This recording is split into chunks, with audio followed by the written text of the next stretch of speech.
ओम साई राम। अध्याय 9। विदा होते समय बाबा की आज्ञा का पालन और अवज्ञा करने के परिणामों के कुछ उदाहरण। भिक्षावृत्ति और उनकी आवश्यकता। भक्तों के अनुभव।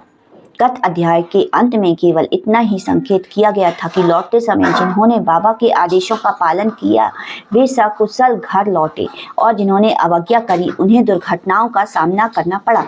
इस अध्याय में यह कथन अन्य कई पुष्टि कारक घटनाओं और अन्य विषयों के साथ विस्तार पूर्वक समझाया जाएगा।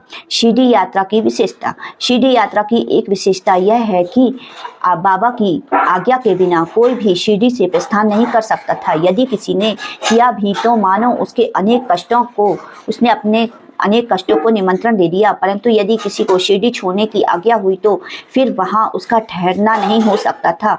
जब भक्तगण लौटने के समय बाबा को प्रणाम करने जाते तो बाबा उन्हें कुछ आदेश दिया करते थे जिसका पालन अति आवश्यक था। यदि इन आदेशों की अवज्ञा कर कोई लौट गया तो निश्चय ही उससे किसी न किसी दुर्घटना का सामना करना पड़ता था। ऐसे कुछ उदाहरण यहाँ दिए जाते हैं।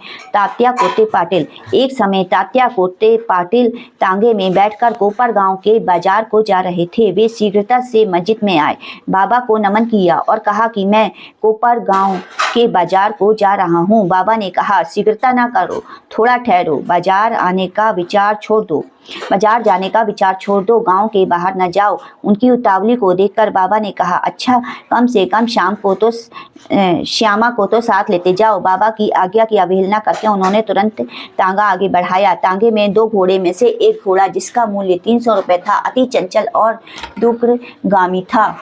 रास्ते में सावली बिहार ग्राम पार करने के पश्चात वह अधिक वेग से दौड़ने लगा। अकस्मात ही उसकी कमर में मोच आ गई और वह वहीं गिर पड़ा। यद्यपि तात्या को अधिक चोट तो ना आई, परंतु उन्हें अपनी साईं माँ के आदेशों की स्मृति अवश्य ही हो आई। एक अन्य अवसर पर कोल्हार ग्राम को जाते हुए भी उन्होंने बाबा के आदेशों की अवज्ञा की थी और ऊपर वर्णित बाबा के समान ही दुर्घटना का उन्हें सामना करना पड़ा था। एक समय बंबई के एक यूरोपियन महाशय नाना साहेब चंदोलकर से परिचय पत्र प्राप्त कर किसी विशेष कार्य से शिरडी आए। उन्हें एक आलीशान तंबू में ठहराया गया। वे तो बाबा के समक्ष नत होकर कर कमलों का चुंबन करना चाहते थे। इसी कारण उन्होंने 3 बार मस्जिद की सीढ़ियों पर चढ़ने का प्रयत्न किया, परंतु बाबा ने उन्हें अपने समीप आने से रोक दिया। उन्हें आंगन में ही ठहरने और वहीं से दर्शन करने की आज्ञा मिली। इस विचित्र स्वागत से अप्रसन्न होकर उन्होंने शीघ्र ही शिरडी से प्रस्थान करने का विचार किया और विदा लेने हेतु वहां पहुंचे तो बाबा ने उन्हें दूसरे दिन जाने और शीघ्रता न करने की राय दी। अन्य भक्तों ने भी उनसे बाबा के आदेशों का पालन करने की प्रार्थना करी, परंतु वे सब की उपेक्षा कर तांगे में बैठकर आगे रवाना हो गए। कुछ दूर तक तो घोड़े ठीक ठाक चलते रहे, परंतु सावली बिहार नामक गांव पार करने पर एक बाइसिकल सामने से आई, जिसे देखकर घोड़े भयभीत हो गए और द्रुत गति से दौड़ने लगे। फलस्वरूप तांगा उलट गया और महाशय जी नीचे लुढ़क गए।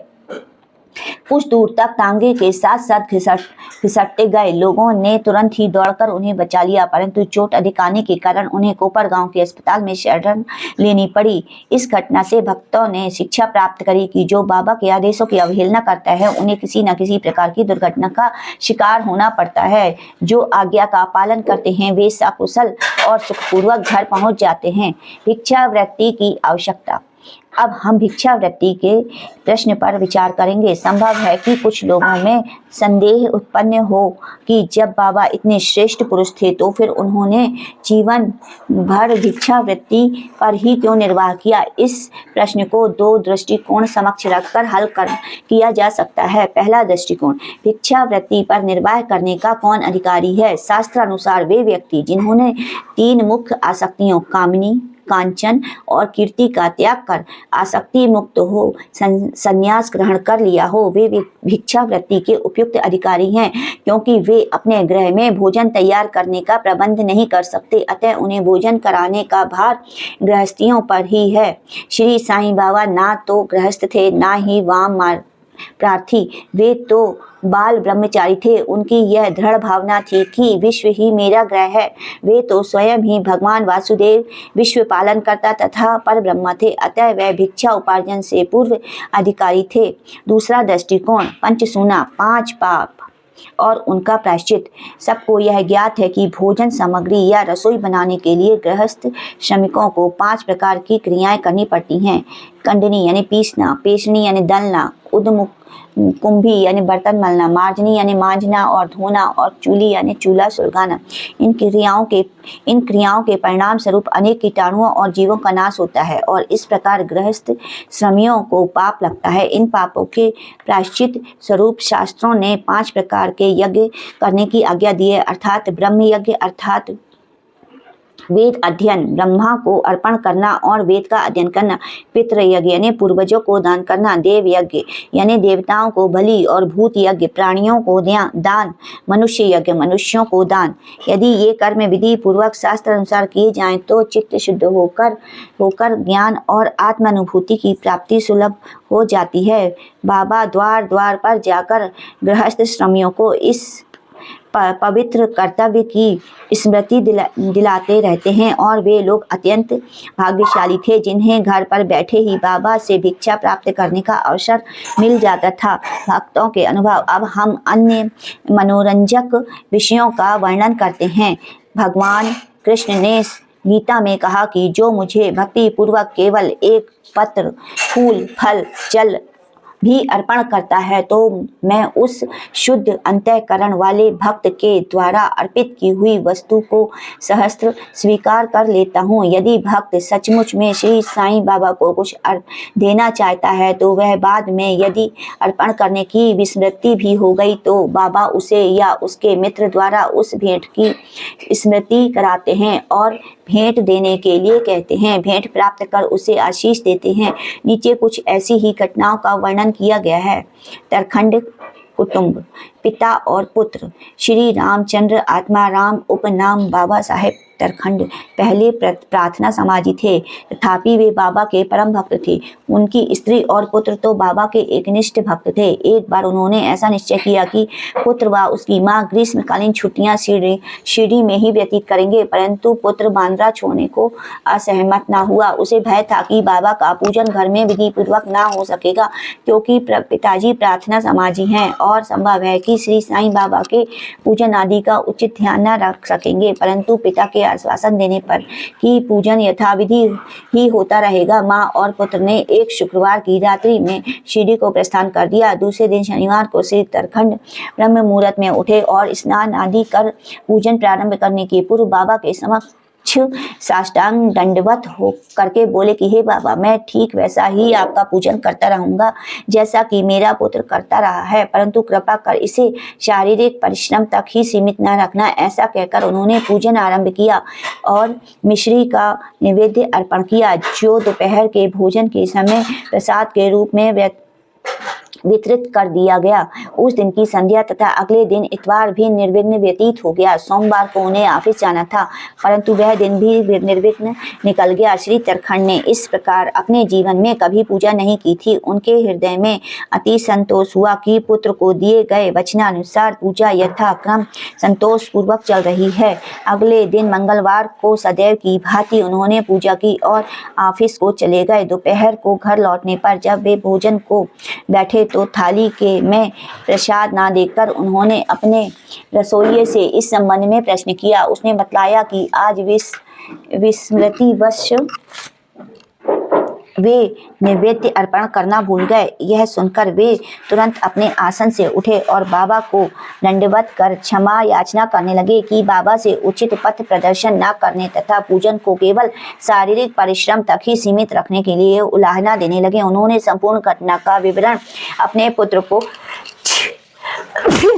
पत्र द्वारा सूचित किया और उसने प्रार्थना करी कि वह पत्र बाबा के श्री चरणों पर रखकर उनसे कहना कि वे इस अपराध के लिए क्षमा प्रार्थी हैं। यह घटना बांद्रा में लगभग दोपहर को हुई और उसी समय शिरडी में जब दोपहर की आरती प्रारंभ होने वाली थी कि बाबा ने श्री तरखंड से कहा कि माँ, मैं कुछ भोजन पाने के विषय में तुम्हारे घर बांद्रा गया था। द्वार में ताला लगा देखकर मैंने किसी प्रकार गृह में प्रवेश किया, परंतु वहां देखा कि भाऊ श्री तरखंड मेरे लिए कुछ खाने को नहीं रख कर गए हैं। अंत में मैं भूखा ही लौट आया। किसी को भी बाबा के वचनों का अभिप्राय समझ में नहीं आया, परंतु उनका पुत्र जो समीप ही खड़ा था सब कुछ समझ गया कि बांद्रा में पूजन में कुछ त्रुटि हो गई है, इसलिए वह बाबा से लौटने की अनुमति मांगने लगा। परंतु बाबा ने आज्ञा ना दी और वहीं पूजन करने का आदेश दिया। उनके पुत्र ने शिरडी में जो कुछ हुआ उसे पत्र में लिखकर पिता को भेजा और भविष्य में पूजन सावधानी बरतने के लिए विनती करी। दोनों पत्र डाक द्वारा एक दूसरे दोनों पक्षों को मिले। यह घटना आश्चर्यपूर्ण नहीं है। श्रीमती तरखंड, एक समय श्रीमती तरखंड जो 3 वस्तुएं अर्थात भरित यानी भुर्ता यानी मसाला मिश्रित भुना हुआ बैगन और दही का चारिया यानी बैगन के गोल गोल टुकड़े घी में तले हुए और पेड़ा बाबा के लिए भेजी। बाबा ने उन्हें किस प्रकार स्वीकार किया इसे अब देखेंगे। बांद्रा के श्री रघुवीर भास्कर पुंदरदरे बाबा के परम भक्त थे। एक समय वे शिरडी को जा रहे थे। श्रीमती तरखंड ने श्रीमती पुरंदरे को 2 बैगन दिए और उनसे प्रार्थना करी कि शिरडी पहुंचने पर वे एक बैगन का भुर्ता और दूसरे का काचारिया बनाकर बाबा को भेंट कर दें। शिरडी पहुंचने पर श्रीमती पुरंदरे भुर्ता लेकर मस्जिद को गईं। बाबा उसी समय भोजन को बैठे थे। बाबा को वह भुर्ता बड़ा स्वादिष्ट प्रतीत हुआ, इस कारण उन्होंने थोड़ा थोड़ा सभी को वितरित कर दिया। इसके पश्चात ही बाबा ने काचारिया लाने को कहा। राधा कृष्ण माई के पास संदेशा भेजा कि बाबा काचारिया मांग रहे हैं। बड़े असमंजस में पड़ गई कि अब क्या करना चाहिए। बैगन की तो अभी ऋतु ही नहीं है। इस समस्या उत्पन्न हुई कि बैगन किस प्रकार उपलब्ध हो।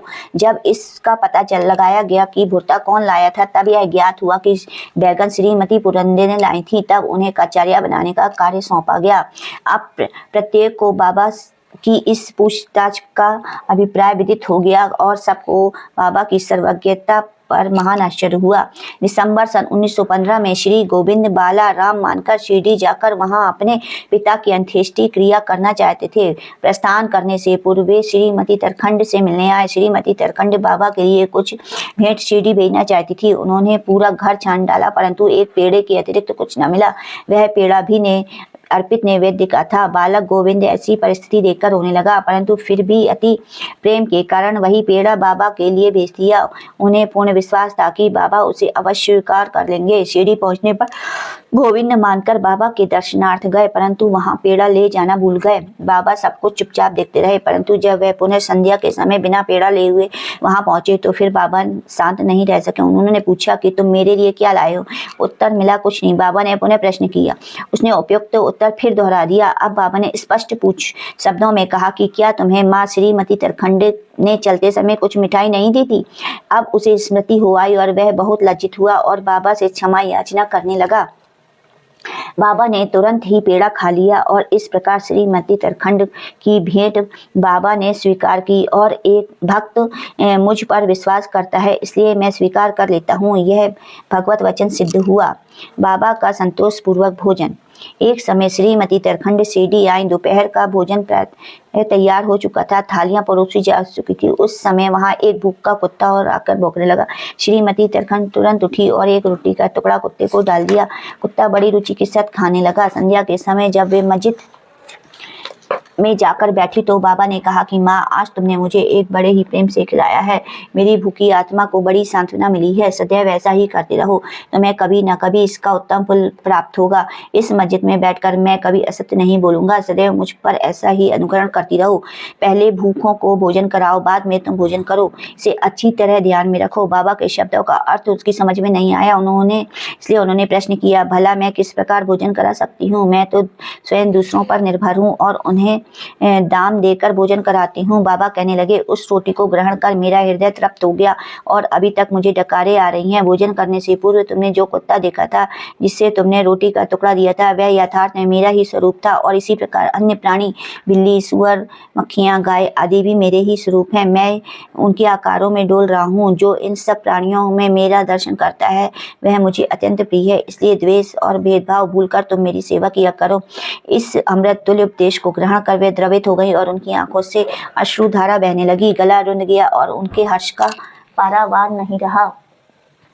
भिक्षा, समस्त प्राणियों में ईश्वर दर्शन करो, यही इस अध्याय की भिक्षा है। उपनिषद, गीता और भागवत का यही उपदेश है कि ईश्वर वस्तुमिद सर्वम, सब प्राणियों में ईश्वर का ही वास है। इसका प्रत्यक्ष अनुभव करो।